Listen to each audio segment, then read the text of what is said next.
Hello! Unmute yourselves. Hey. Hello, everybody. Hey there. How are we all doing? Great. Great. I don't know if you know how happy that trailer makes me. Like every time I see it, I just like smile, just like ear to ear grinning. It's awesome.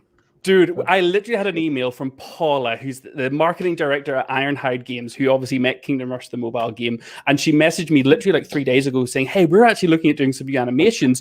Can you tell us who did your animation? And I was like, that's Marios. He's in our team. You can't have him get away. Here are some awesome other people that I can highly recommend. Yeah, that's how good it is.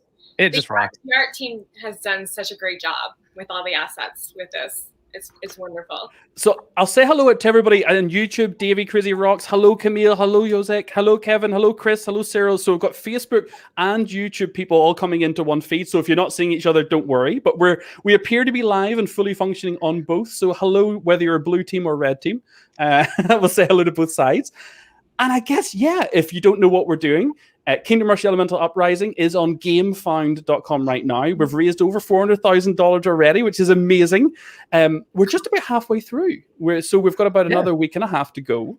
We finish on March 4th. So we thought this was a good chance, good time to kind of bring all three amazing designers together, have a chit chat. We've got literally, I don't know, like 30, 40 questions from backers already. But if you have questions in chat, we'll try and answer those as well. But before I get ahead of myself, I think what we should probably do is introduce each of you, have a little chinwag about who's who, and then we'll kind of go from there. I love your Britishisms. My Britishisms? Chinwag. Have a little chinwag. Chinwag. We'll wag our chins some. So, Sen, you're up, sir. Tell us a little bit about yourself. Where would people maybe know you from? Hi, my name is Sen Feng Lim. I use he, him pronouns. I'm a game designer from London, Ontario, Canada. And you might know me from other Kingdom Rush stuff that Helena and Jesse and I did for Rift in Time. But I guess my real entry into board game design was probably Belfort was like the big kind of step in. And that was something actually, honestly, like we're going to talk about it later, like how we met each other. But Belfort's a part of that, right? And so... Oh my God, like... Yeah, it's a big part of my career and a big part of Helena and Jesse becoming part of my life for forever. They're forever friends. So, yeah. So you might also know me from RPGs. So I do a lot of RPG work, and we self-published our last one, Jiangshi, Blood in the Banquet Hall, in 2020. So that'll be hitting people in 2021. So we've sent it off to the printer. It'll get there soon, we hope. Fingers crossed. Chinese New Year's kind of messes everything up, but that'd be good. And thank you so much. So that sounds fantastic. I think we'll probably delve into the entire how you guys all came together and how that kind of grew. We'll delve into more than that in a minute because I personally want to know a lot about how you guys work. But Helena, tell us a little bit about yourself. Hey y'all, I'm Helena. You would know me from Kingdom Rush Rift in Time. That is my first co-design and board game published with these two amazing people. Otherwise, I haven't really been super active in the board game community. We try. Yeah, no, it's not for lack of trying. I'm usually around kind of behind the scenes in the shadows, helping play tests. Jesse and I, constant feedback, bouncing ideas back and forth. If Jesse's working on a project, he's probably talked with me about it, and that's really it, board game wise. I mean, it's the start of something, right? So this is. I mean, because Kingdom Rush is so massive, and now it's the second Kingdom Rush. So I think it's first game. I think I did all right. Yeah, right. This is no small little pocket game. You went in the deep end immediately, right? So I think there's no way to undersell that. And so first. And Jesse, last but not least, sir, tell us a bit about yourself. Yeah, so Jesse, I am the third part of this amazing design team on Kingdom Rush. I got started in board game design professionally with Legend of Korra with Sen, and it's kind of all Sen's fault that the snowball of my career has gone the way it has. So yeah, anything amazing I do in games, but also any of those games that are like, oh man, that's terrible. Who made that? And I mean, we can just blame Sen. So yeah, so and I've dabbled a bit in RPGs with Send, but not too much. We did one little one for a collection called Love and Resistance. I think last year's it came out too. Yeah, it did. And yeah, I tend to, you have other games under your belt, dude. Come on. yeah, I know I could just list them, but series.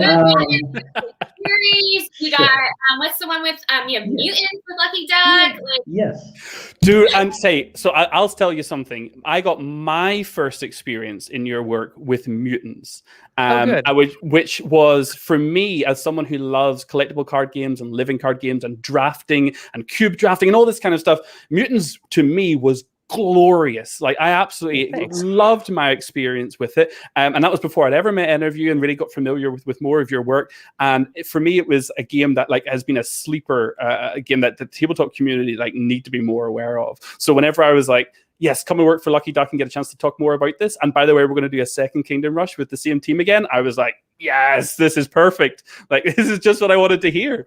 So my main question, and everyone's starting to post questions in chat, so thank you. Keep doing that. I will start coming back to the questions as I'm seeing them popping in, but I'm going to be cheeky and put my question in first, which is, how do you, as a trio, work together in game design when at the moment, and I'm assuming it may be different times during your time together, you've been long distance, you've been separate, you've been individuals, sometimes together, sometimes not. How does that work? Brilliantly. Yeah. Honestly, so sorry guys, I'm going to jump in this first. Honestly, okay, so Jess and I have two very different design methods, and when Jesse and I are in the same room, it's kind of like a war zone. It's like who's gonna like who's fighting who. So honestly, with now that Jesse is moved up north for the next year, we actually have a better working relationship now, which is cool because I definitely know, like, Rift in Time, like we almost divorced over it. There are rifts and other things, right? I mean, like, it created some rifts. Yeah, and I don't know if, like, you can see the wall behind Helena. Is that the war wall? Right there. Yeah. So let's see. Oh my God. Yeah. Right.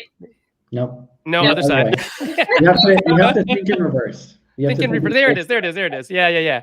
So that war wall is literally the lifesaver, and it came out of Helena's optimization. Just like she runs her own business, right? So she is much more on track with that stuff, project management, than Jesse and I. These, we're like the head in the clouds kind of people. So Helena keeps us on track. So that's how that works, which is great. We've often needed that, and Helena has done that for us, which is wonderful. The distance doesn't really bother us as much as you'd think it might. Yeah. There were times in Rift in Time when Jess and Helena were in California, and there were times now when Jesse is in Northwest Territories, which is just as far. Like, it's literally as far, and it's actually further. Yeah, the inverse temperature, right? So I couldn't. Whenever you shared the map and Yellowknife with me on the map, and I was like, "You guys are in Canada. You guys are already northwest," and you guys were like, "No, this is northwest. This is it's called like." I'm not even north. I'm at the very bottom edge of the north. Yeah. Like, there is still a ton more north over that way. There's so much more north. And Sen and I live in southern Ontario, so we're like the most southern of Canada as you can get. Yeah. So. Yeah, like I'm further south than a lot of America, which is wow. weird. Oh yeah. Okay. Yeah. So like Minnesota and Minot, North Dakota, where my uncle is and stuff like that. That is further north than where I am in London. And if you can even get further, like Windsor is next to Detroit, right? So. Mm-hmm. And this blows my mind. You talk about my Britishisms. You're talking about London and Windsor, and I'm like, they're here. My brain, they're ours. There's some funny stories about those names. Yes, we have been the second best London in the world for 138 years now running. It's wait, who's the first best? Because it's probably not ours. Well, no. I actually really like London, England. So good. No comment. It's a good place. So I'll do a couple more shout outs, and then we'll run into some questions, because I actually think we're going to have so many that will be here all afternoon, evening, wherever you're watching this. So I'll say hello. Noah's in chat. Noah Alderman of Game Trays. Can you see the logo, Noah? Oh, look at the on brand. I love it. Brand. I didn't know for you were anyone coming that- in the chat, bud. For anyone that doesn't know, Game Trays are supporting us with Kingdom Rush Elemental Uprising. They're not only doing a storage solution and also a deluxe upgrade solution for Elemental Uprising, they're also helping us going back to Rift in Time. They're completely redesigning trays. And I'm going to answer a question from Kevin. Kevin, going to answer the question, number one question. It's coming. It is coming. There will be a big box storage solution for Elemental Uprising.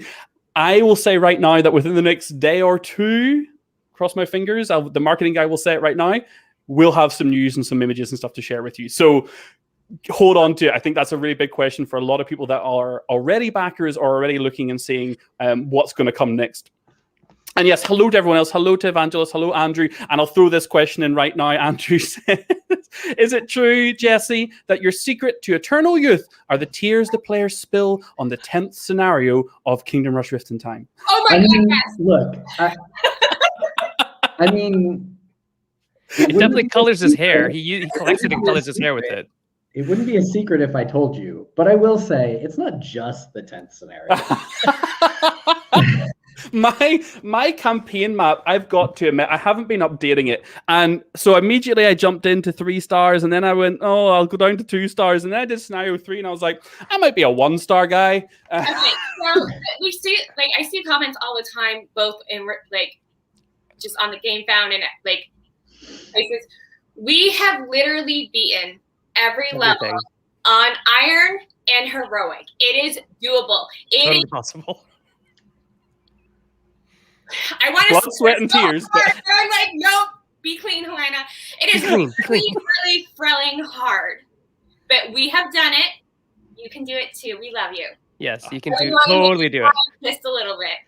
I was talking to Patrick Leader of Leader Games the other day, and he's exactly like you, as he starts at Iron, and like when he loses, he just kind of goes down a level, and then he goes down another level, and then he goes down another level. But you know, we're talking about like some super smart gamers out there who have trouble with it, and that's okay. You know, I think part of the mentality of always having to 3-star everything, you don't have to. Yeah, I know. And you put 3 different stars plus extra challenges on top for that variety, right? Yeah, and like actually, let's be clear. The hardest difficulty you could play any level at is Heroic Spider. If you take the Spider challenge from Spider Goddess. And I beat every level on Heroic Spider to make sure it could be done before we sent that to print. So yeah.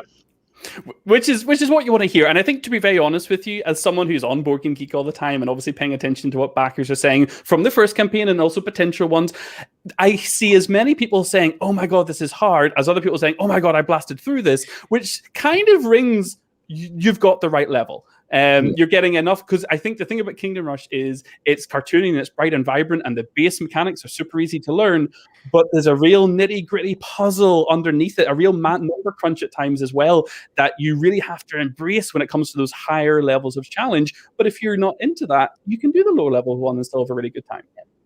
Absolutely. Yeah. And in Elemental Uprising, we're lowering the floor too. Yeah, so I mean, do you know what? That is a question. It's a question that's come up, so I guess it's probably a good chance to say what's kind of being done to kind of change it a little bit, because I know you're not really messing with the system. We still got 1, 2, and 3 stars, and we still got Heroic and Iron Man, and then we're going to have the Shadow Challenge that was unlocked by backers. Ooh. But how is that changing? How's that difficulty working in the new version? Jesse, do you want to answer this one? Yeah. So we are setting the balance point at 2-star instead of 3-star this time. So the recommended starting difficulty will be 2-star. And then 3-star will be the you start with less resources. Show us how good you really are. Like, do you really understand this level? At 1-star, we are adding an extra rule that will give players a boost at the beginning of the scenario. The current one that we've been testing with, and I make no promises that this is what the final form will take, but is you get 3 free tower upgrades before you start the game. So you sort of start in an advanced position as a way to make the game easier, but still make it the same game. Yeah. Right. And then Heroic and Iron we're approaching from different angles than we did before. We're trying to make them sort of like they are in the app, a different kind of challenge than 3-star.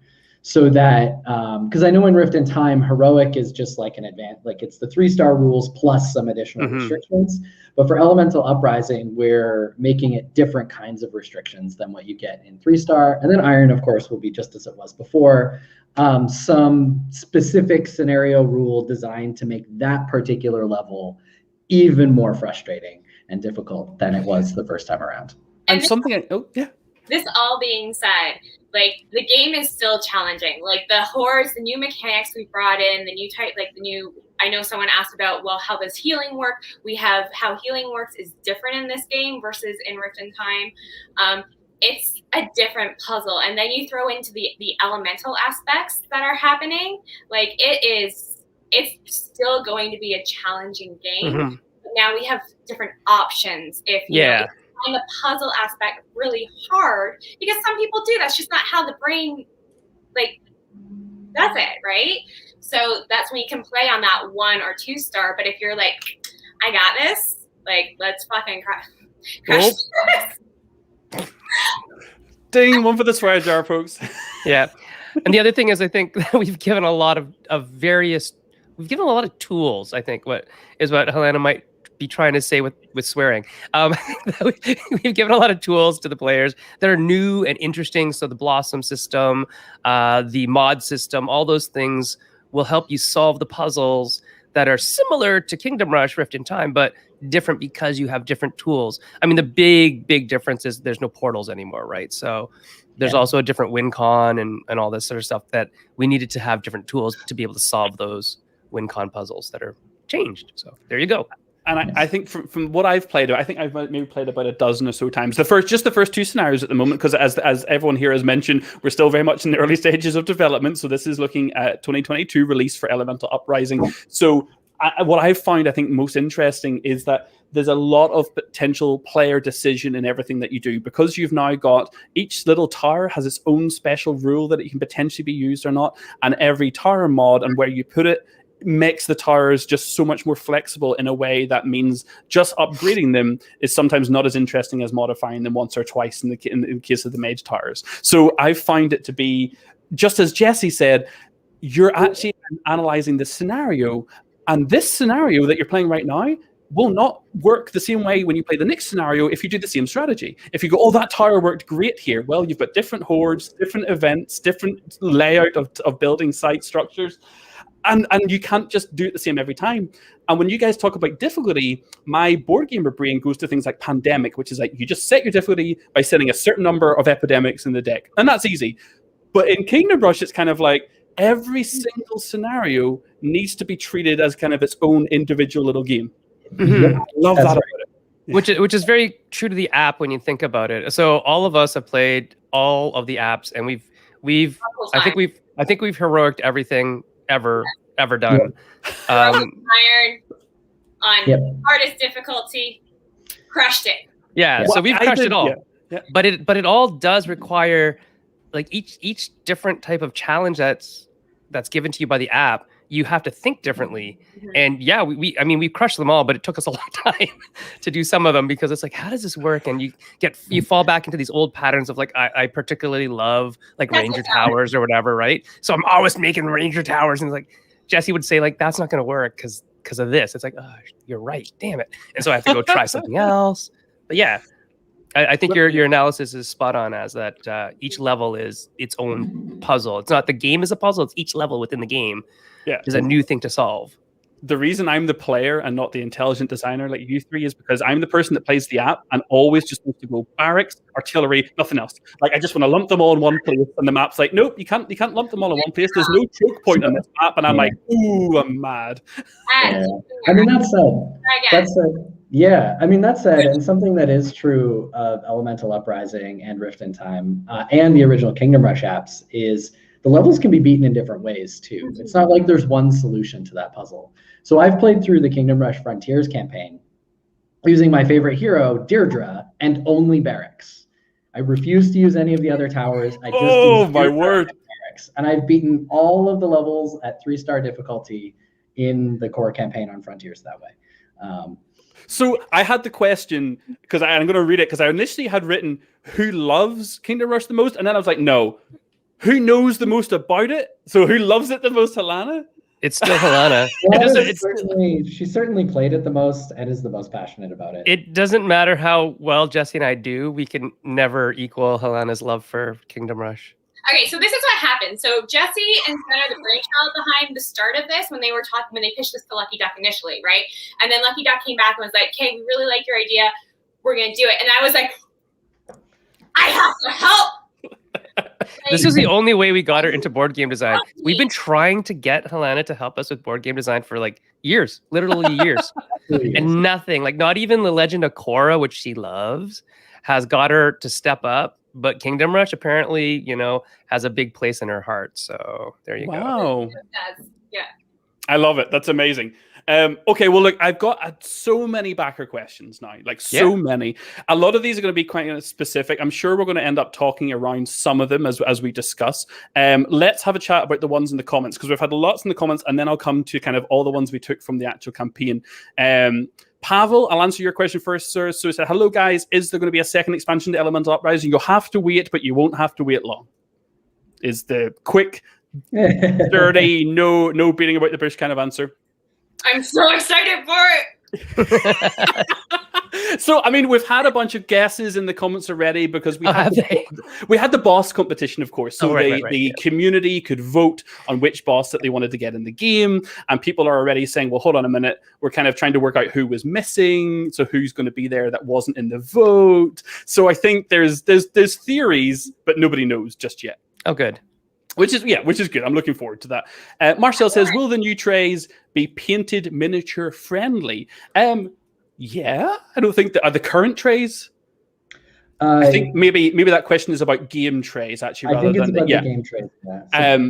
I'm so, as someone who did do a lot of painting of miniatures in my time, although I don't do that much anymore, I believe, although they're still very much in prototype, that we'll make sure the trays hold the miniatures snugly, so they shouldn't be rattling about too much, so you shouldn't be chipping paint or anything like that. But Marcel, I think it's a little early for us to 100% confirm that. Now, I do have to ask you, is that like, because growing up in Britain, Games Workshop has like a hold on you?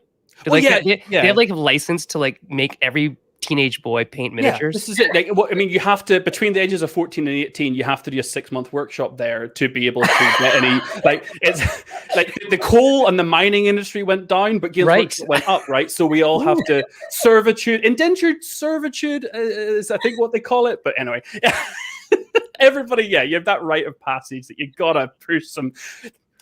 I could go. No, I'm not going to start. I've got so many stories about terrible, terrible paint jobs and terrible, terrible games of 14-year-old Az playing Warhammer, but we'll not get into it. What's your army though? I started when Tau were released. Oh. So I was the plastic anime toy soldiers whenever they came in, and everybody hated them, but I adored them. Yeah. What about you? My eldest is Tau. My youngest is Necron. I was always Space Marines. I mean, you know why? Because I suck at painting, and Space Marines are really easy to paint because they're super flat. That's why I was Space Marines. Jesse, Helena, have you been bitten by the Games Workshop bug? Ever? Helena, I don't think you did. No, I didn't. No, we did invest in paints when we were living in London, Ontario. Yeah. I still have them. Oh.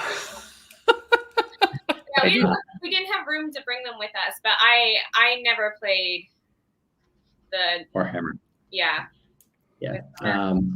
I had a brief stint in both Fantasy and 40K. In Fantasy, it was Dark Elves because I was for melee combat, and I just wanted to poison everybody from far away. He liked poison a whole lot. Love it. And in 40K, I like Tyranids because I like to be the guy that brings a knife to a gunfight. Yeah, like 1,000 knives. Yeah. Like if there's something weird in the game, if there's a weird way to play, if there's like Jesse will play it. Well, I mean, so Jess played Malifaux a lot. He wants to get into it. Oh wow. And like break it. Yeah, he would do all the weird stuff in Malifaux as well. Yeah, I played as the I can't even remember the name of the faction, but they were all like themed. Dolls. Yeah, it was like dolls and like characters that were part of plays and stuff. And, well, and underpowered. You just use magic to manipulate everything. And then in L5R, you were like, I have to win. What was the win condition by? Enlightenment. I played Enlightenment. I have to win my development. I'm gonna play my own game over here. You do whatever you want. And if Magic ever came out with an alternate win condition card, you can bet I made a deck around it. He made a whole deck around it. He made several decks around those. No, you're that person that I get matched against in round 1 of a tournament, and I'm like, no, I'm about to get tanked by Jesse's crazy deck that I could never have planned for. Yes. He'll never win the whole thing, but he will make somebody's life hell, and probably yours. It'll probably be yours. There's a reason I stopped competing and started becoming event organizer a few years ago, because I enjoy that much more and find it much organizing like 500 people far less stressful than competing against people for me. That's just my thing. Okay. Mick Flesk says, are you conceiving of an Iron Marines board game or not? Oh, that's an interesting one. So my family is 100% Ironhide lovers. So we've all played Iron Marines and we like it. And it's a different game. It's a completely different game. Like, it's more of a real-time strategy type thing. But we had actually planned on thinking about using some things, but we didn't want to cross the streams too much. So I don't know. That's up to Lucky Duck, to be honest. Yeah, if Lucky Duck is like, hey, make us this, we'll be like, hey, I see you in 3 months. I gotta go play all the Iron Marine game now. Like, I mean, I will call out. Let me find out who it was. I think it was Creasy from the Gamefront campaign said, do we think there's any more original mobile game stuff coming? And they're asking questions about the license, or is that kind of all of Lucky Ducks? And so in this case, we've as Lucky Duck, we've done Vikings Gone Wild, we did Fruit Ninja, we obviously did Mutants, we've done Kingdom Rush. We've had several mobile and digital games brought to the tabletop. As a publisher, we're still kind of into that, and that's something that we still look at, but we're also focusing a lot on our own development of app-driven games. So to take the look at Chronicles of Crime and the Millennium series, taking a look at Destinies, which is using an app-driven RPG exploration type game with more narration and competition in it. So we are moving a little bit away from the mobile IP stuff and a little bit more into our own development of that tabletop experience. But I think if the right project comes up, right, you don't say no. Yeah. Let me see. So I'm going to scroll through the questions on the comments. There's one from Andrew just asking about add-ons. There will be a few more things getting revealed this week. So anyone that's got questions about big box, future expansion, any more add-ons coming, we've got until March 4th. But over the next week, I think you can expect to see some treats coming. So keep an eye on the campaign on GameFound. Right, so let me go to all the questions I have from the campaign, because we had loads of them. This is probably a far bigger question than is going to be encompassed by this small conversation. But how did you come up with Palamino puzzle? Oh, this is actually an easy answer. It's actually an easy one. Yeah. Super easy, because it links back to exactly what we were just talking about, which is app-driven games by Lucky Duck. So 3 years ago, was it, Jess? I don't know. I was at Dice Tower Con, and I was meeting with Vince. Oh, it might have been 4 years ago. Holy cow. It was 4 years ago. Oh my gosh. It was a long time ago, meeting up with Vince, and Anthony was there, and they had this game that was like, oh, look, it's Jetpack Joyride. And for anyone that doesn't know, I'll just mention quickly, Vince. So Vince is the CEO at Lucky Duck. Yes. And Anthony is our American sales director. So they're very much who would have been at the convention. Yeah. I don't know. Why would I lie about that? Anyway, way before my time. You guys are way more old school than me. Jesse and I had actually thought about some ideas, and another guy that I designed with, we had thought about ideas for Jetpack Joyride, and we had pitched them, and they were not great. So it's like we weren't unhappy that they weren't picked, but it's like I need to see what did get picked, because it's like, how did somebody come up with something for Jetpack Joyride? And it was this amazing using polyominoes as the jet trails from the jetpack from the guy, right? Yep. And it was a super fun little game. I enjoyed it thoroughly. I was like, this is like a really good use of polyominoes, because most times, polyominoes are mostly used in like a barn park kind of way, right? To like lay out a city or grid or something. And so when we decided to work on Kingdom Rush, one of the things that Jesse and I dislike as a kind of, I guess, a general rule for our designs is that we don't like to track damage. Okay, yeah. Tracking damage sucks.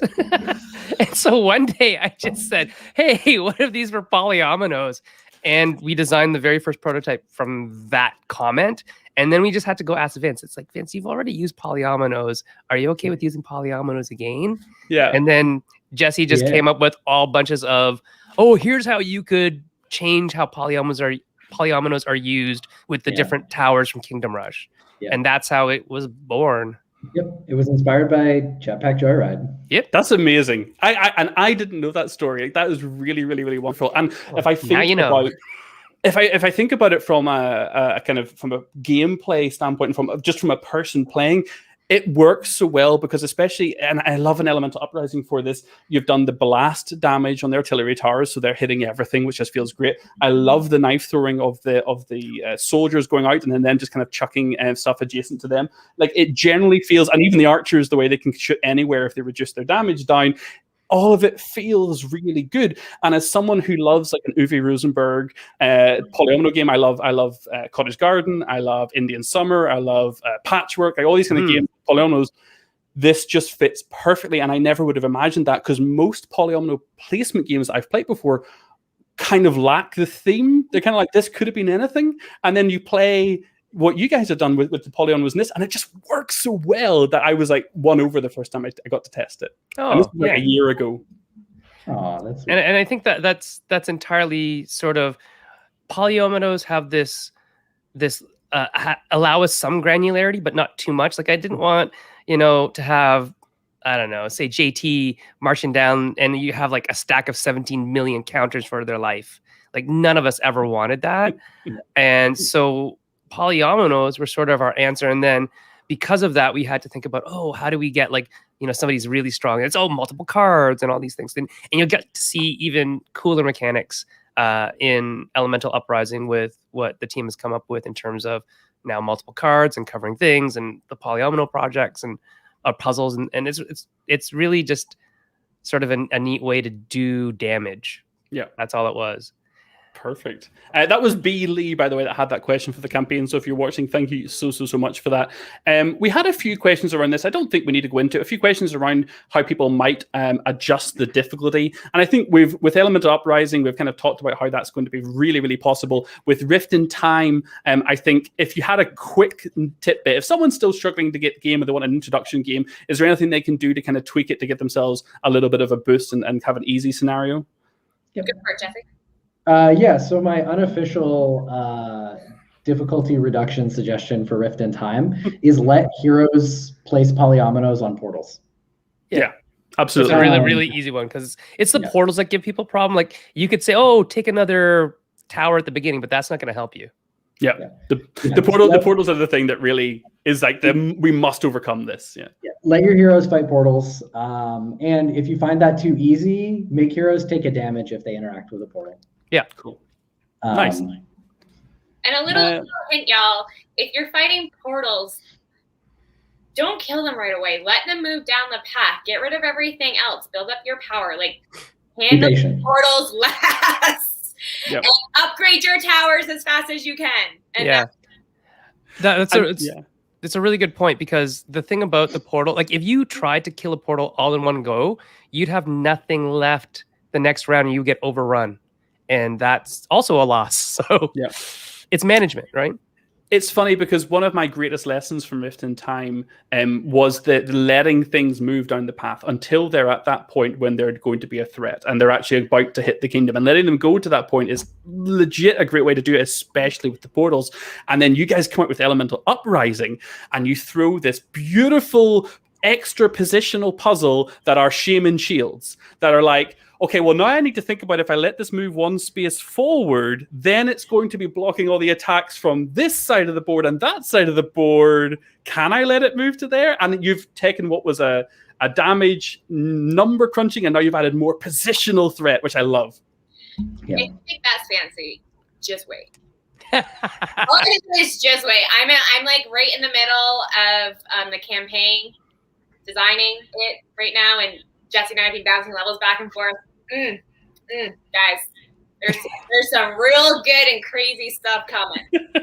Well, I'll tell everybody I very much plan to do a live stream of myself playing a solo game with Kingdom Rush Elemental Uprising before the end of the campaign, and I hope to have a bunch of people along to engage with me, suggest things, and potentially even take over one of the Hands of Towers. So if you want to get a feel for the new gameplay mechanics, we'll be doing a live stream of that before we finish for sure on March 4th. Before we finish on March 4th, this live stream will be before then. I had Lone Wolf 69, Minx, and also Freddy the Real One all ask kind of a similar question. They kind of asked it in different ways, but it was essentially if there was something about Rift in Time that you kind of wanted to bring forward, or something about Rift in Time that you'd maybe change, or was it, when it comes from going from one game to the next one, was there any really big learning that you wanted to bring forward, or anything that you're like, actually, I'm kind of glad that we can move away from that and try this now? Level 1. No, I understand what you mean, but maybe more context would be good. Oh, level 1. I don't know what we did. Well, I guess I do know what we did, but I don't know why we did what we did. And in the end, it made level 1 this thing that we intended it to be this teaching level, and I think it just smashed people. Is what it did. We're doing much better. Yeah. Like it much better. So, and I mean, so this is because you're making a prologue now. So there's going to be this guided tutorial that's going to help you really get into the game and all the mechanics. And the campaign's now going to be 12 scenarios long, not just 10. So you can kind of have that curve. Is that right? Yes. Yeah. Cool. So that's happening, which is wonderful. So is there anything that you're like, do you miss portals? Are you glad portals are kind of a separate thing? Because to me, that's such a huge change between Rift in Time and Elemental Uprising. Has that been a really positive experience, not having to worry about them, or has it been really a different thing? So it's interesting because when we were designing Rift, portals were one of the ways we were balancing the levels, because we're like, you're getting too many towers in hand, then you're overwhelmed with towers. Like, what do we do with these? It's like, well, let's throw more rifts at you. Right? We'll take them away. You know. So in Elemental Uprising, it was because so many people feedback. Like, we really did listen to a lot of people coming from people who played the game and like comments on ETP and all that stuff. We're like, okay, well, let's not do portals this time. Let's figure out different ending conditions. Let's figure out different things that slow down your towers or hold your towers in place and then you can't use them more. Just different ways. So it's been really nice to think outside the box and be able to try different things that way. Yeah, I loved it when that volcano blew up on me in that second scenario, by the way. That was great. Thanks for that. You're welcome. I'll take a portal over that volcano next time. If you don't like the volcanoes, just you wait. Yeah. I'm gonna say. And like one other thing too is as we got towards the end of Rift in Time, I think this is something that we definitely carried forward. When we were working on the expansions, so Spider Goddess and JT versus Gerald and Mowak versus Vez, we'd started experimenting more with what we could do with the system. And we started doing these things that we internally were calling hero quests. And scenario 3 in Rift in Time is an example of that. It's one where Lilith is walking up the path and you have to help her get to the top. And in Gerald versus JT, Gerald's got one where he runs around and deals with ice. And there's one where, you have to save Grawl from the Spider Goddess, and another one where you have to help Lynn fight a bunch of Dark Elves. And then the very last level that we made was Veznan's hero quest, which is which I think the last scenario. It's the last scenario of Vez versus Mowak. It is my absolute favorite thing that we did. It is weird. So weird. It is so strange. What happens is Vez is used to track where the exit is of the path. And as you're playing the scenario, he moves. So it's this big cross of the path. And the exit changes, which means the hordes will suddenly change direction midway through the scenario as the path exit goes, because they're trying to get Vez, and you have to protect him from all the hordes. And that was really fun and amazing. And so that was part of what inspired us to think about different win conditions, different kinds of scenario setups. And so we're actually making each hero has a level in Elemental Uprising where their miniature is actually used like Lilith's is. The hero's out there doing a thing, and your task is to help them achieve their goal. And those levels are really weird and different. Yeah, and they're embedded into the main scenario group, so it's not like something that if you don't get the expansions, you're not going to have. Andrew Fairley actually says in the comments, he says the changing scenarios sound really good, and this is like a while ago when he said this. My favorite scenarios of the base game are 3 and 7. That's Blackburn. No surprise then. Yeah, not surprising, right? Where you aren't fighting the portals really mixes up how you have to approach the game. So yeah, I totally agree that those were some of my favorite levels to design and work on as well, that they're just interesting, right? They change it up. We really did want to bring more of that into this game and have different ways, different ending conditions. It's not defeat the portal every time, right? Because that, it's fun, it's great, it's a great challenge, but, variety is the spice of life, y'all. and it's interesting that the portals took the WinCon quite away from the actual app. Whereas this returns it to more kind of in line with what the apps WinCons usually are. Defend the kingdom, defeat all the things. Yeah, but kill them all. I think the other big thing that Jess and I learned for sure with Rift was we were so focused on just building content, go, nonstop, level after level after level, that by the time we finished designing the base game, we were feeling burnt. So we took a couple of weeks off, and then we went back to the expansions. And like the expansion stuff, we came back with new, fresh eyes. And we were like, oh, what if we did this with the system? What if we did this with the heroes? What if we did this with the boss? So slowing down the content generation and really taking breaks instead of burning ourselves out when it comes to design, so that we can make all the scenarios, each level, really different and fun and bring different energy to it. And then you have terrible people like us at Lucky Duck who are like, hey, we're going to do a community vote. We're going to decide a brand new boss that's going to get added.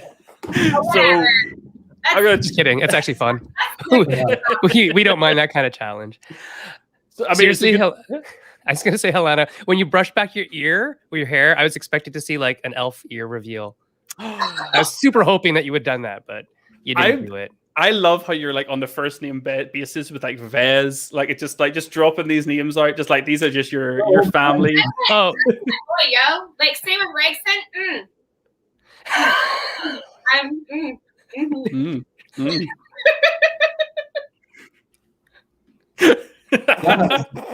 I hope people are paying real attention. I really do. I hope they are. Well, okay. Do you know what? Good time for a question from Minx. So, favorite hero or boss, either favorite or most challenging. Give me a story, each one of you, about a hero or boss that was just like this was great to bring to the tabletop, or this was a pain. Sen, go on. Oh, okay. So I did a lot of the work on the 2 mini expansions, so Vez versus Moloch and Gerald versus JT. And I think the hardest thing for me was to figure out, what does fire do that's different than ice? And what does ice do that's different than fire? And those were, you have the idea in your head, oh, we're going to lock down stuff. JT freezes stuff. And then, Moloch's going to burn stuff. But in the end, the effect was that I thought of at first was like, oh, it's just the same thing. It ends up being the same, which is like holding back towers from people.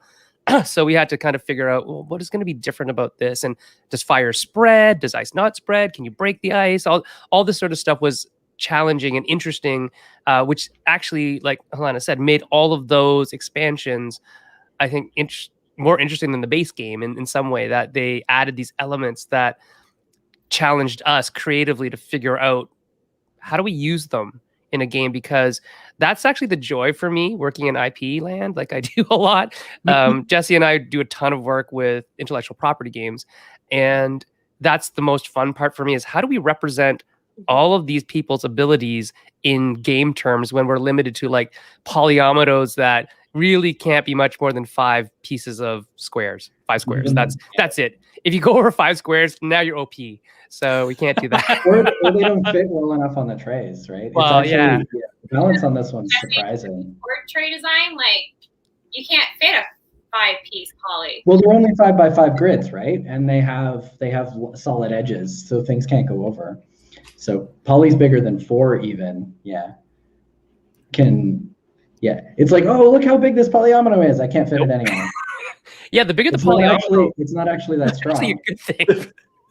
The not a bigger good the polyomino, the more OP the hero. Like what? Well, no, actually, the more probably difficult not. it is to use. Right? Oh. Better, y'all. Which is why Archer Towers are my favorite things ever. They just I shoot can like get little pieces singles. to those things and shoot lots of little things. Yeah. I like lots of little things. So. No, I'm a total artillery guy. I love blast. I love it so much. It makes me so happy. Oh, I'm so happy. I'm so 'cause that was the big change in towers over the last iteration was what are we going to do that makes artillery towers different? Because the original artillery towers, I think people found them a little bit underwhelming.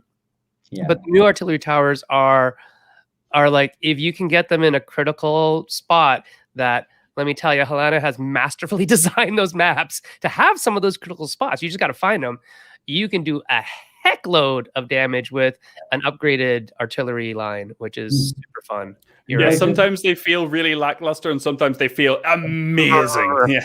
Like they do in the game. That's Yeah. exactly how they feel in the game. Like, why would I ever do this? Why would I ever get Big Bertha? And then you see Big Bertha at work and like, oh, that's why. Oh, I do it. yes. No, I use Bertha. It's Tesla all the way. Oh, yeah, okay. Oh, I know that. I would get Tesla too, but I'm just Yeah. pulling. So, Jess, who is your favorite boss? Boss? Yeah. Or hero. Like, Or I know hero, it. or hero. Yeah, you're. Yeah. From Rift or from anything? From anything. I mean, Deirdre is my favorite hero. Like Yes, we all always know and that. forever. I tried to get Deirdre into Rift in time, but I was just a little late with making requests. And we'd already figured too much out already. And Lucky Duck was like, no, we can't have more heroes. Stop it. So Deirdre didn't make it. And I was so That's why To be entirely honest, that was our mistake. Yeah. Right, Jess? At the beginning, like we actually wanted Deirdre in from the get-go. And for Yeah. some reason, I don't know what happened. We put forth the list of heroes and we didn't realize until later, until actually, I think maybe a backer said, hey, how come there's not like parity between genders? yeah. And we thought about it. We go, oh, shit, you're right. I Helena'd. We actually Okay. wanted Deirdre in there from the get-go. And we just, even with I best mean- intentions. Yeah. I think we were because we were under a bit of time pressure to A get little. content. We're under a little bit of pressure to get Rift in Time content out in time for the Kickstarter. So our We had decision to make a lot of decisions Very quickly. Yeah. was really nice to be able to come back to Elemental Oh, yeah. Uprising. And now like, oh, like we're gonna, let's get more of the female heroes. Let's get more like variants in what the heroes do, who they are, what they look like, their abilities. So that was one really nice thing about because this. right now, so core box, we have Bruxa. So Yeah. we have female, we have Deirdre. We have Deirdre. See, it's weird. In Ireland, we'd call her Deirdre. So like just because Deirdre is an Irish name. So and then I was like, is it Deirdre? But Jesse, you say I mean, I don't know. I don't know. I'll go with what you're saying because see, I would say Bruja. is that a Bruxa? Yeah, Oh, because interesting. in Haitian lore, a Bruja is a spellcaster. Oh, okay. And Today's a school thing, man. I love yeah, it. I don't know. And like in if you're using like Pinyin Chinese, like X is always a sh sound. So I Mhm. would say that.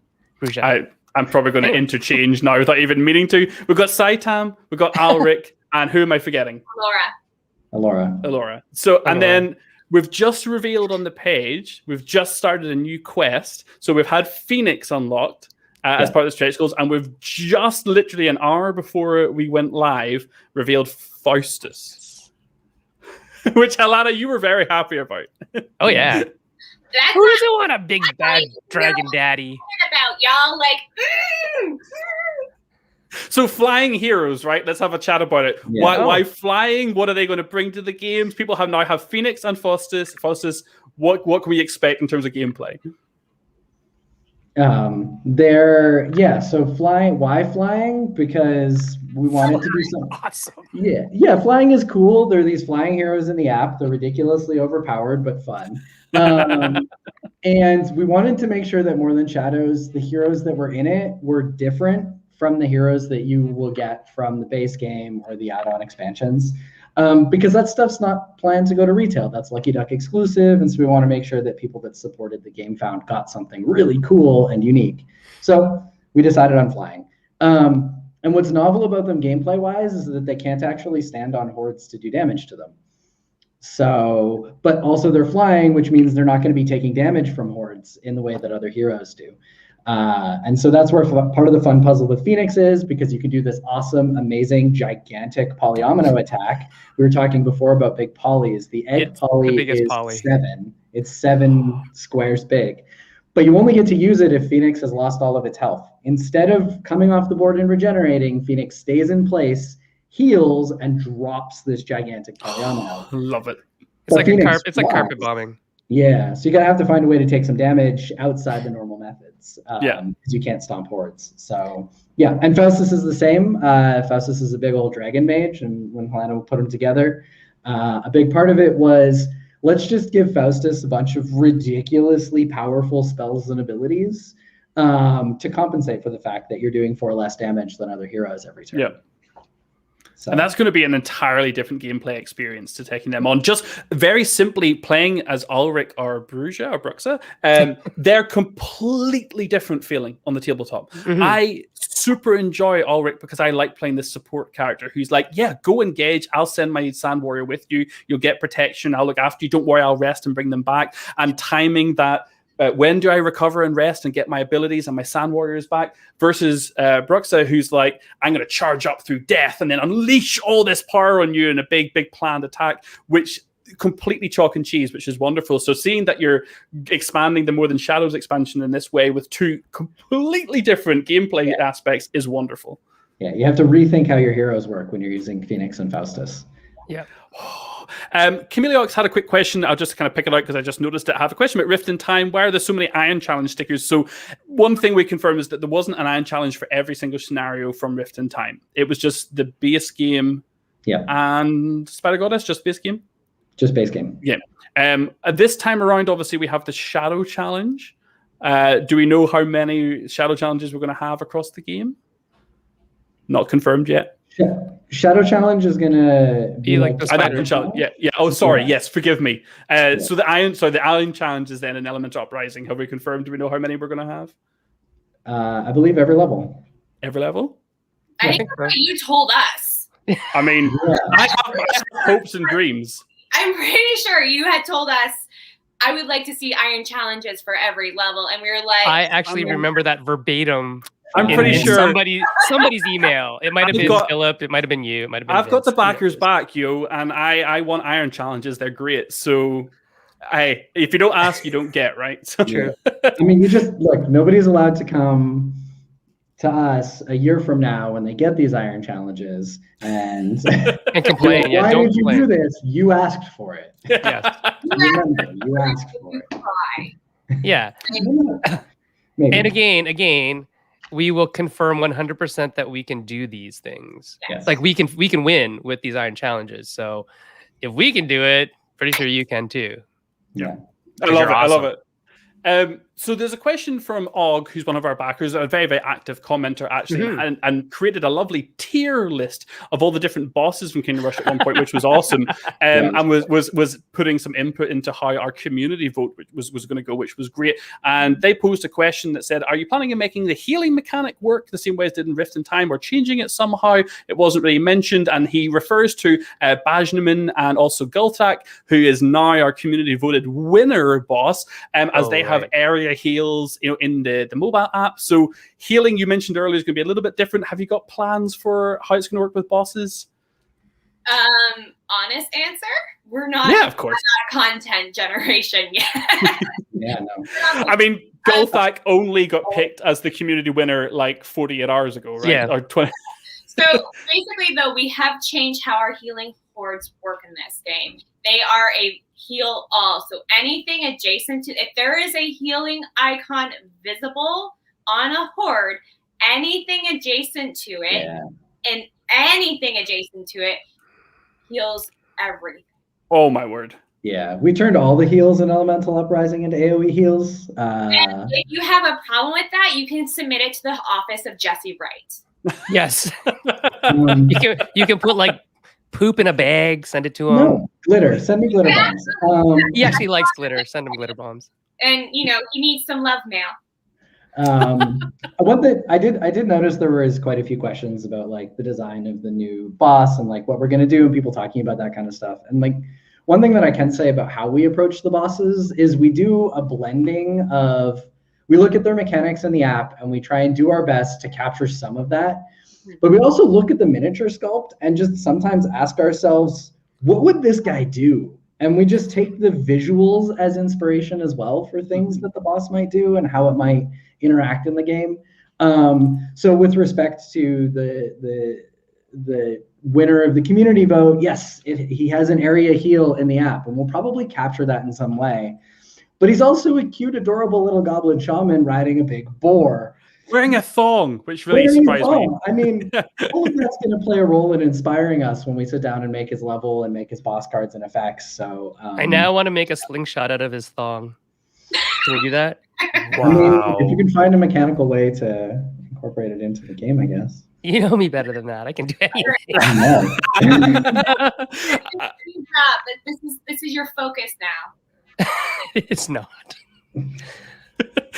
I mean, the backers have heard it. Like, there's over like 4 dozen people in the chat. They now have heard this happen. It's going to be an official mechanic. No, not an official mechanic. So it's worth noting. Fever dream. It's a fever dream.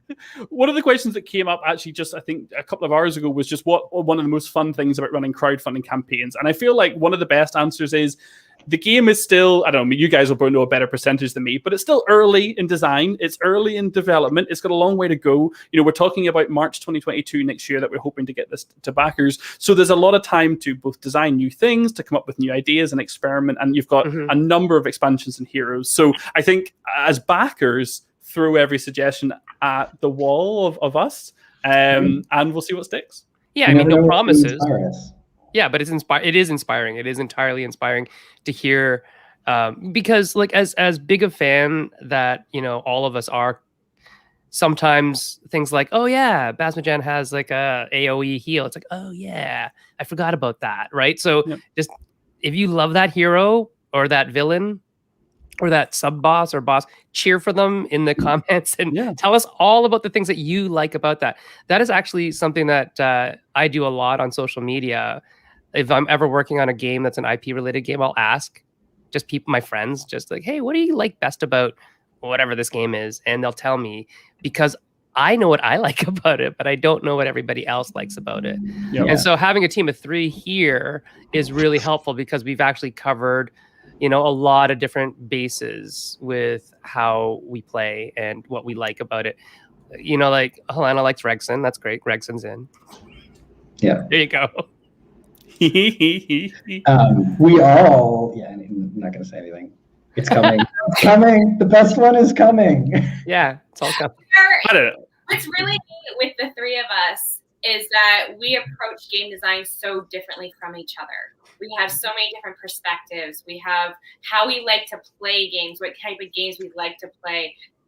It's all very different. Game will kind of blend that into what we're doing. And then when it comes to like hearing all the commenting and the feedback on the Game Found page and everything, like there are times where I'm playtesting a level and like you guys think it's hard to play some of these levels. Like try to build one, y'all. I'm like, and you're playing by yourself. You're running 2 to 3 heroes by yourself. You're trying to like figure out how hordes are coming out, how the boss is you're trying to make sure you're not missing anything. You're playing with 2 or 3 heroes. Like it's a lot. And it's very brain burny. And then so sometimes it can be so exhausting, but then when I hop on the Game Found page and I see you guys who are just like so positive, like, oh, I hope I see this, or, this is so fun, or you guys have done such a great job here, or I love Rift in Time. I'm so excited that like that makes me want to go and keep doing more, and really brings in fresh energy, because sometimes it feels like we're just hitting our heads up against the wall trying to come up with some of this stuff. Against the war wall, specifically. One thing I want to come back to you for a second, because Jesse, you mentioned obviously sometimes you look at the art or specifically the sculpt. I think you said about the bosses when you're deciding kind of how you think they should act. We had a question from Minx, which was, are the same artists who made the Kingdom Rush mobile video games used for the board game, because the art and the models look spot on? And I can say that they're not, because the art that you find in the mobile games, even the digital games, is quite low resolution, unfortunately. So when it comes to printing something for the boxes and for the art and the rule books and the cards is okay, but when you go bigger than that, you need higher quality art. So at Lucky Duck, we tend to redraw everything. We tend to take the characters and bring them up to high quality print resolution, and then we sculpt everything ourselves. So everything's done either internally or with people that we work with on a regular basis. So it's sometimes Sen and Helena and Jesse only get to see the 3D realization of a render, like as it's coming, like literally as the campaign is revealing it.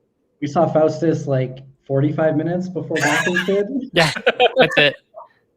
That's fun. Signing Faustus like 3 days ago. So, and then Jesse did a quick Sweep through, yeah. Oh, Faustus's main ability is so fun. fun. It's so fun. It's gonna be good. You're gonna like it. Yeah. So I'm going to go into some real Elemental Uprising gameplay questions here. So Isa Abadi had a question from the Game Found saying, why are all the towers in Kingdom Rush Elemental Uprising, from their knowledge, why do they all have the rotation symbol? That seems to make the position of the tower's rotation a bit less impactful. So what we're talking about here, just for anyone that doesn't know, and these towers are a slightly earlier production, so they don't match exactly with what's on the Game Found page any longer. But you will see very often this little symbol just here. And what that tells you is that you're able to freely flip and rotate the polyomino when placing it. You're not restricted to doing it. And was there any kind of design decision behind that? What brought that about? Or is it going to be something we see more of? Trust us. Yeah, You're on it. So Jesse's board designs for this game, he upped it, y'all. Like, they're cool. Yeah, some insight into how the horde design happens, because I do most of it. Yeah. Oh no, that's nothing. You should see some of the stuff coming later on. I'll just say this much: I figured out how to get Bandersnatches into our mechanics. Yeah. Bandersnatch. So they're a monster from Kingdom Rush Origins. They're the big spiky rolling balls that move really fast, and you have to engage them with soldiers to attack them. They're probably the second most powerful unit in the game. Really, other than bosses. Yeah. And I've got 3 Bandersnatches on horde cards later in the game. Yeah. It's ugly. So they're great. So the reason why there's rotation on those cards is actually a balance thing. And by balance, I don't mean like balance of the game, but we did it so that we had the design space to make the towers more different from each other. We added the new mechanics to each of the tower lines, but then we also had to raise their power level at the bottom in order to like fit everything together more nicely. So that's how that happened. But the backers question was a concern that, you've got all, Bandersnatch. I can feel myself getting younger already. Jesse's idea to include Bandersnatches. All Jesse, y'all. It is all Jesse, to be honest. We're just like, yeah, I guess so. Do we need to...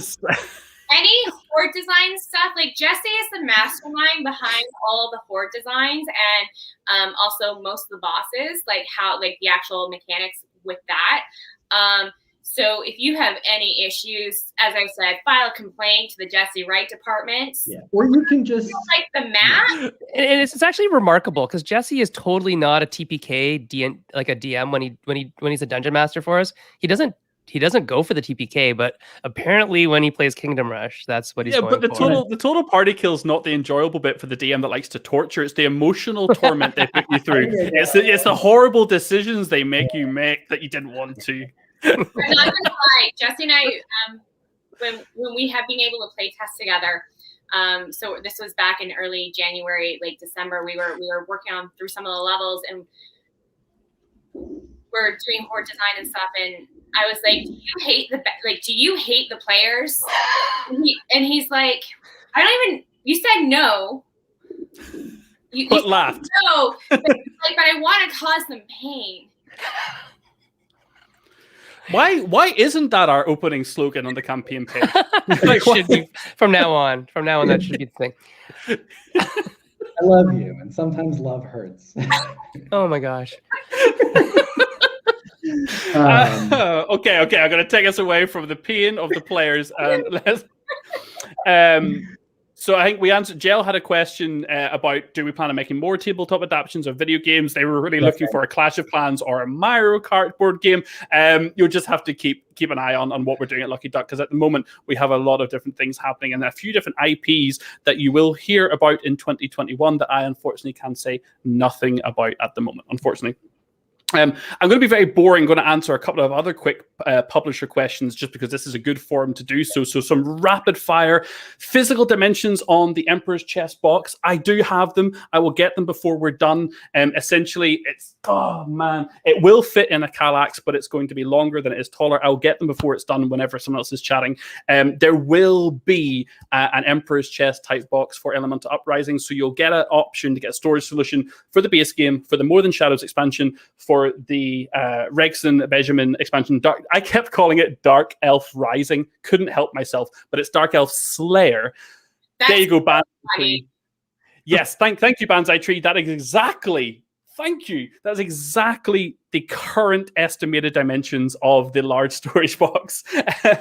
Thank you for that. Will Kingdom Rush Elemental Uprising, this came from Dark S0205. Will the Kingdom Rush Elemental Uprising box be pre-ordered on the Lucky Duck Game Store after the Game Fund campaign? There will be a pledge manager. And usually you'll be able to get in the Pledge Manager, you'll be able to get everything that you need still there during the Pledge Manager. So you can late pledge even if you don't pledge during the campaign. And after that, a lot of the game will go to retail, but the Lucky Duck exclusive items will really only be on our website in limited stock and sometimes other promotions as well. Want More Than Shadows. Oh, yeah. Just saying. Just saying. Fataski asked a question about the 3D token upgrades. It's worth saying, yes, they will be red hearts. And if you were a Rift in Time backer from the first campaign, during the Pledge Manager, there'll be those options to get the red hearts and to get the cards that we've fixed. There are sort of 4 or 5 cards that we're tweaking and reprinting. They're going to be available in the Pledge Manager, so you can get those. So, specific question. Helen, I'm going to fire this one at you because I believe you had a little conversation about this in the comments. It's from Minx. I'm going to murderize the pronunciation of these character names, but will Dan Kretzia versus Vasily ever see the light in that campaign? Their scenarios are practically written and ready to be added as the final add-on. Who doesn't love a good game of cat and mouse with a villainous villain at the end? Okay, so first off, Minx, I truly appreciate your passion and all your knowledge that you have been sharing and commenting. It's been really, really fun and really, really cool. I'm going to crush you right now. No. Oh, Yeah. I mean, just rip the Band-Aid off. If it had been Jesse, that would have been a 20-minute answer with loads of Yes, because you would teasing. like to see you twist. It would have been hope and promise and then crushing. I mean, no, I'm nice. So unfortunately, no. No, I love the idea of that and everything. But like before the Game Found launched, we already had everything mapped out. We knew what we were going to do. We knew what the expansions were going to be. We knew what heroes and everything we wanted, and they just weren't part of the plan this time around. Yep. Yeah. So something that the backers need to know from an IP perspective is that we don't get to choose all these things. So we do submit a list of things we'd like to do, and then our licensors, Ironhide in this case, deny or approve everything. Yeah. So, and it just happens. And some of the stuff, it's like, well, we don't want that in there, or, that's not what we foresee this to be. And then some of it's also mechanical. Like some of it, like, it's like, I don't know what to do with that person, or we've already had somebody that's so like that. Like if there was somebody that was an exact, basically reskin of, say, I don't know, of Malik. Seeker kind of, Yeah, or like okay. Seeker. Just Very, very similar in terms of what they did and how they looked. We're not going to do that. We want to introduce new and novel things, right? So there's some choice that we make up front, and then there's some choice on the back end from the publisher and from the licensor. And to kind of follow that up, because I know there was another question in here somewhere about how did we come up with Elemental Uprising and Rift in Time and stuff. Rift in Time, that was all. What our brainchild came into fruition is what happened there. But with Elemental Uprising, this wasn't our first pitch to Ironhide. Like, this wasn't the first. I don't even remember what our first one was. What was it? No, I don't. I'm not gonna say. We're not gonna. Oh, we're not. good gonna, idea, because we might use it some other time. It wasn't. What we You're right. wanted to do, and when we had started designing and stuff, and when we had Lucky Duck, got back to us and was like, no, Ironhide, they're not approving this. Yeah. We were like, oh damn. Okay, well, what are we gonna do? And then that's where we started kind of throwing around, well, what if we went more elemental wise? What if we brought in more like the volcanoes and the scenery, and what would that look like? And then when we had a better picture and then sent it to Lucky Duck passed it on, and then Ironhide was like, yeah, we like this better, go for it. Well, just to say, like, you say things like, well, the licensor denies stuff and everything, but it also pushed us to cool places. Our initial idea was fine, but I think what we have now is really awesome. Mm-hmm. And we wouldn't have gotten there without the collaborative interactions with Lucky Duck and with Ironhide. So, I mean, it's one of the things I really like about working on intellectual properties is I'm not actually the final decision maker about anything, right? It's more of a committee thing. Lots of different kinds of people have input, and it ends up leading to a better overall, I think, more interesting end result. I think the idea is way cooler than the first one. Mm-hmm. Yeah. One of my favorite things, especially when you were all talking about your love for the game and how much you've played it and all the different ways you all come at it, is that when you go to the Kingdom Rush Wikia, which when you're working with Ironhide, that's their kind of gospel, that's their reference point. Everything on that Wikia is well curated and maintained, and the time mage is there. And it's not going to be long before Elementus is there. You're making Kingdom Rush lore. Well, fun fact about the time mages, when we were trying to figure out, okay, well, who's going to be this big bad M boss? We're like, oh, we're going to make the time mages, and let's make them two. Let's make a past and a present, a past and a future, and then like have them combine and stuff. And then we're like, well, what if Ironhide did the art for them? And then I remember messaging Philip and Vince from Lucky Duck and being like, so like, can you ask them? Will they do the art for us? And they totally did. It was actually, and it was really cool too. They played a big role in harmonizing the final design of the time mages, because we were like, oh, they're going to be mages, and this is what they'll look like. And they're like, well, actually, in the Kingdom Rush universe, all of our mages have these aesthetic characteristics. Mm-hmm. So we're going to do these things to your idea to make them better fit to Kingdom. It was just, oh god, time mages. That was a dream. And we're like, even better, do what you do, because we love everything about Kingdom Rush, pretty much, like the universe. So the fact that we got to build something that is now like de facto in it is super cool to us. When conventions are back on, guys, I want Jesse to DM a Kingdom Rush RPG night. I'm just saying it right now. I'll make myself available. I mean, like, run it through the dread system. That is a super cool idea. Yeah. It has a tower. That's a tower. That's a tower. On so many levels. Yeah. But we could color code them. So like if you pull certain blocks, you're making me hit my pop shield. The Banzai Tree actually did say, how would you feel if your own creations made it into the digital game in the future? I think I would die. I think I would like have the app on my phone just running all the time and just point to it as I'm walking by random people. I'm teaching my kids in like class. I just say, hey, look, I did this. No. And the first ever unbeatable level gets made by Jesse, and it's just like, well, we're done. Oh my god, Jesse, you would be so cool if they turned you into a boss. Just me? Just you.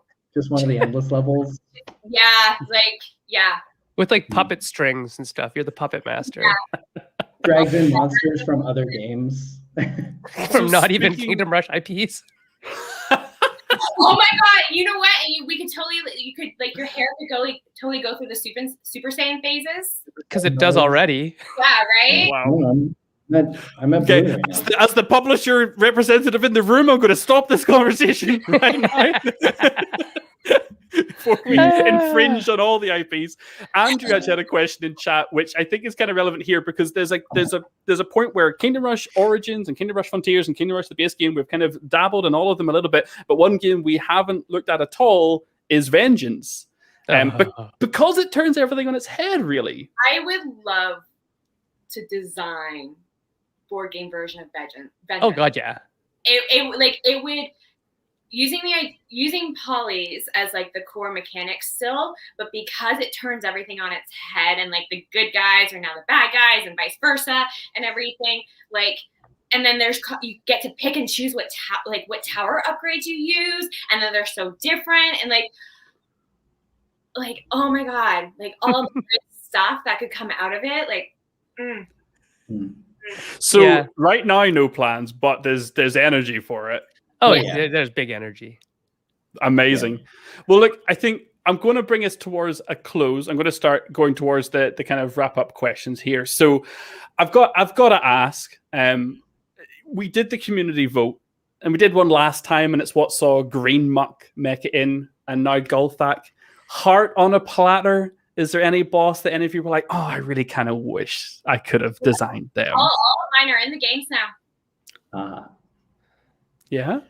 All of my favorite bosses are in between Rift in Time and Elemental Uprising. All my favorite heroes and all my favorite bosses made it in. They crushed that.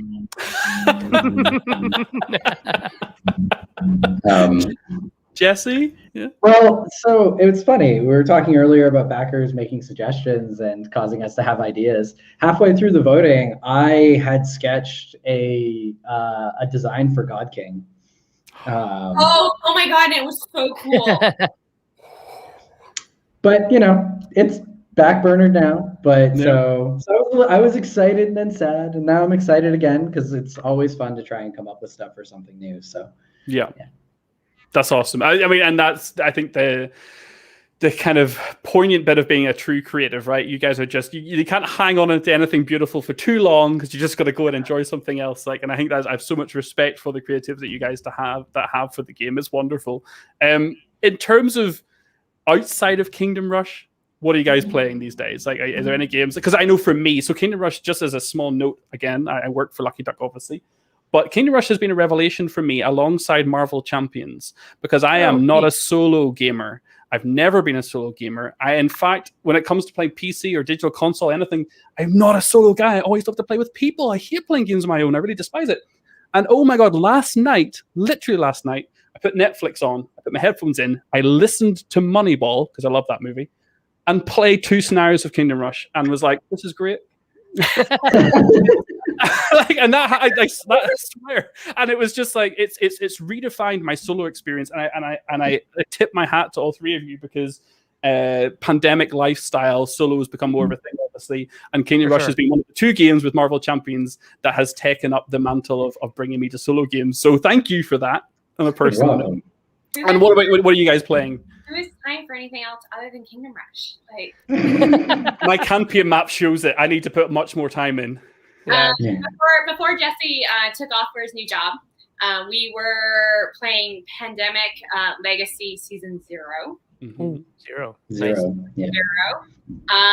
We had just finished playing Legacy. I love Legacy games. I love the investment, like scenario to scenario, like the investment. Like there's just I love it.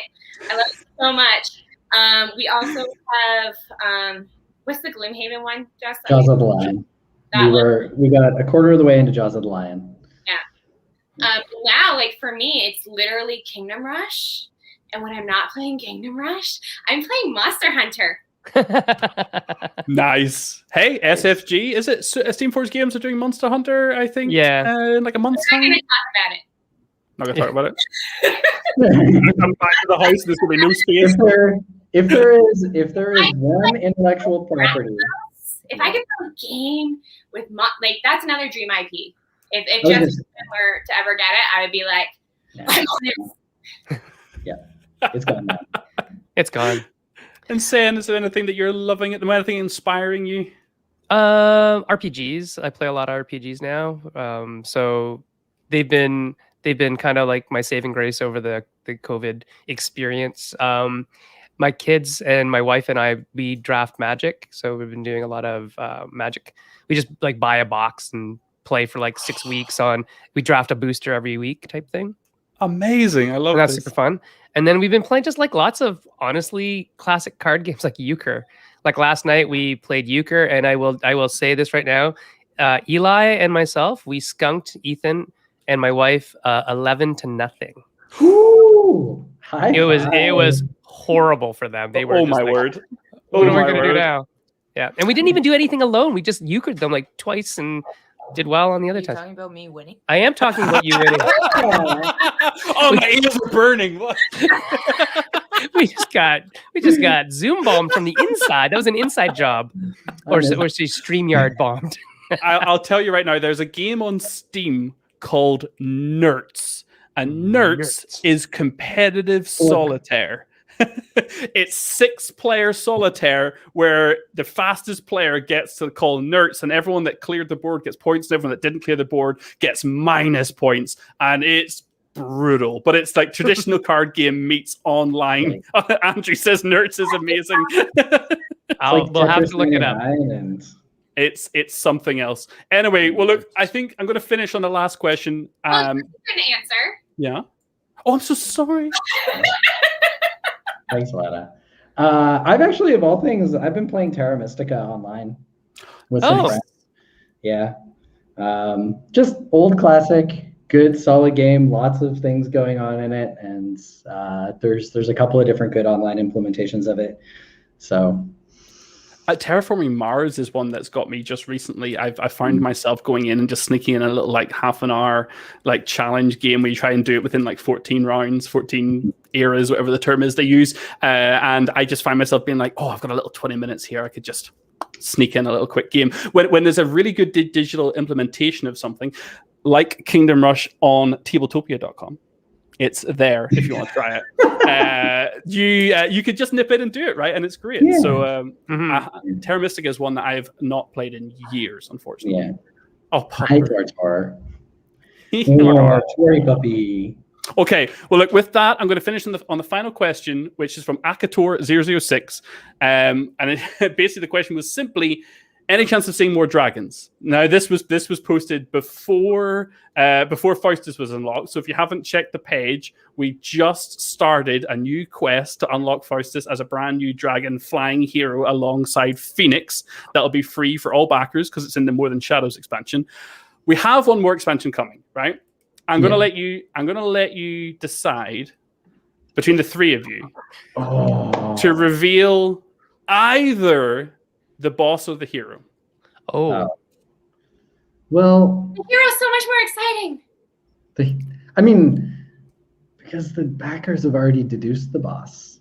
Jesse's saying someone has it right. I think so. So I'm gonna say hero. I'm gonna say hero. All right, who's the hero? Alana? It's Raz and Rex. It's Raz and Rex. It is. And it'll be so funny. So amazing. So tell us so anyone that doesn't know what makes him so special. It is a giant stuffed animal. It's a gnome riding a giant stuffed animal. It's like Mad Max, the Thunderdome. There's bunnies. Embargo now, but with bunnies. The animation of the chest open as the bunnies come flying out is just something like completely. It's like what happens when. Yeah, right. It's awesome. So yes, yeah. No, I was just gonna say we've been deliberating over the last couple of days about what powers and what they're gonna look like and all this kind of stuff. So it'll be fun. It's gonna be fun. The whole expansion is just flipping amazing. Yeah, it'll be weird. No, it's gonna be so good. If we got experimental and did cool stuff with the Rift in Time add-on expansions, I mean, we've only leveled up our capacity to do cool and interesting stuff with expansions. So like Dark Elf Slayer is going to be its own kind of thing compared to this one that's coming. It's just they're different experiences even from each other. One is like very dark, gritty, dark, Sunburns. and the other one is no mission. It's gonna be nutty. It's just nutty. It's no mission nutty. Yeah. I give you an inch, Alana, you take a mile. I should have given you. I'm so excited. Like this is the one thing I'm like, oh my god, guys. You have to leave it to the end. So I'm gonna get us out of here before we spill the beans. We're on Game Found until March 4th. We will definitely be back with at least one live stream where I'm going to play some of the game on stream. We might come back for another stream as well. This has been amazing fun. You guys have all been wonderful. Thank you for spending the time with me and all the backers. If you have any more questions, do put them in the comments. I know that you guys have been answering people directly, getting in and talking to people and interacting even quicker than I have, which has been awesome. Thank you so much. Wes says Razzmatazz. That's right. That's right. Absolutely. So thank you so much, everyone. Thank you, Sen and Helena and Jesse, for coming along. I really, really, really appreciate it. Everybody, go and check us out on GameFound. If you're already backing, please keep an eye on the campaign over the next week because we're going to have some reveals, both interesting ones for storage and solutions and also some brand new, slightly ever so spoiled content now. So check us out on GameFound and yeah, we'll see you all very soon. You gave me the bandwidth to do that, dude. All your fault. Goodbye, everybody. Bye, everyone. Everybody.